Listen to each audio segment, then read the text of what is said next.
स्वागत है आपका मिलर टाइम्स में। मैं आपके साथ रुखसार अहमद। यूपी के बागपत से एक मुस्लिम बुजुर्ग की लिंचिंग का मामला सामने आया है, जहां कुछ लोगों ने उनकी पीट कर हत्या कर दी। जिनकी हत्या हुई है उनका नाम दाऊद अली त्यागी है। जब उनके साथ ये हादसा हुआ उस समय वो अपने घर के बाहर आराम से लेटे थे। उन्हें ये भी नहीं पता था कि कोई उनकी जान लेना चाहता है।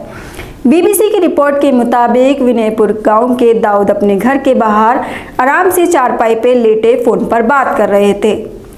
मोहल्ले के नईम त्यागी और अकरम उनके पास बैठे थे। तभी अचानक 6 से 7 बाइक पर कुछ लोगों की भीड़ आई और उन पर हमला कर दिया। दाऊद अली पर उन लोगों ने फारसों, डंडों और साइकिल की चेनों से वार किया। जिस हाथ से उन्होंने फोन पकड़ा हुआ था वो टूट गया और चारपाई खून से लथपथ हो गई। जो लोग हमला कर रहे थे वे फायरिंग करते हुए जय श्री राम के नारे लगा रहे थे। इस हमले में नईम त्यागी ने किसी तरह अपनी जान बचा ली, लेकिन दाऊद को उस भीड़ ने मार डाला। जिस तरह उन पर हमला किया ऐसा लग रहा है कि बस सिर्फ उन्हें ही मारने आए थे। यूपी में मुसलमानों की लिंचिंग होना आम बात हो गई है। ऐसे मामले बढ़ते जा रहे हैं, लेकिन यूपी सरकार दावा करती रही है कि राज्य में कानून व्यवस्था सबसे ज्यादा बेहतर है। ऐसी घटनाएं का होना यूपी सरकार पर भी कई सवाल खड़े करता है। जख्मी हालत में दाऊद को परिवार वाले अस्पताल ले गए, जहां उन्होंने दम तोड़ दिया।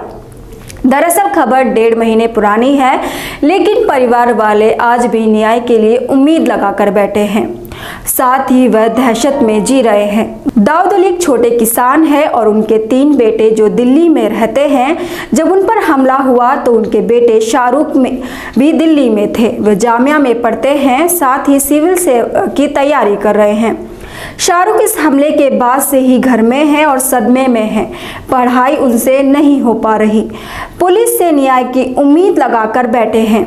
वही घटना के मौके पर मौजूद उनकी बेटी लुबना आज भी डर जाती हैं। वह कहती हैं, मेरे पिता की क्या गलती थी जो उनकी हत्या कर दी गई। जब मेरे पिता पर हमला किया वह घर के बाहर चारपाई पे आराम से लेटे थे। उन्हें कई हथियारों से मारा गया। पुलिस ने इस मामले में 4 लोगों को गिरफ्तार किया है। जिन लोगों को गिरफ्तार किया है वह विनयपुर से करीब 1 किलोमीटर दूर गुज्जर भगोट गांव के हैं। विनयपुर और भगोट के लोग के बीच हमेशा पारिवारिक रिश्ते रहे हैं। खबर ये भी सामने आई है कि दाऊद के हत्या से पहले मंदिर में बैठकर इसकी योजना बनाई गई थी। उसके बाद उन पर हमला किया गया। इस घटना से पहले भगोट के युवक व्हाट्सएप पर उकसाव पोस्ट कर रहे थे। करीब 22 लोग इस हमले में शामिल थे। इस हादसे पर गांव के लोगों का कहना है कि हिंदू मुस्लिम एकता में नफरत फैलाने की वारदात की गई है। बता दें ये घटना 2 सितंबर की बताई जा रही है। पुलिस ने मामला दर्ज करते हुए और जानकारी देते हुए कहा है कि 50 साल के दाऊद पर 22 लोगों ने हमला किया। इसकी तहरीर दाऊद के भतीजे नदीम खान ने लिखवाई। 7 से 8 बाइक पर करीब 22 लोग सवार थे और मेरे चचा पर हमला किया। कई बड़े हथियारों से उन पर वार किया गया, जिसमें चचा दाऊद घायल हुए और इलाज के दौरान उनकी मौत हो गई। पुलिस ने इस मामले में धारा 379, 22 और धारा 147, 48, 79, 302 के तहत मामला दर्ज किया है। पुलिस ने कार्रवाई करते हुए 4 लोगों को गिरफ्तार किया है और 2 मोटरसाइकिल बरामद की है। जांच जारी है, लेकिन बड़ी बात यह है कि ऐसी खबरें हमारे बड़े टीवी चैनलों से दूर रही हैं और ना इस पर डिबेट हुई है। अगर इस घटना में मरने वाला हिंदू समुदाय से जुड़ा होता और मुसलमान मारने वाला होता तो शायद आज ये खबर का बड़ा हिस्सा और ब्रेकिंग न्यूज बना होता। आप हमारी इस वीडियो में क्या राय रखते हैं, कमेंट बॉक्स में जरूर बताएं। मिलर टाइम्स को आपकी जरूरत है, हमारी आप माली मदद करें।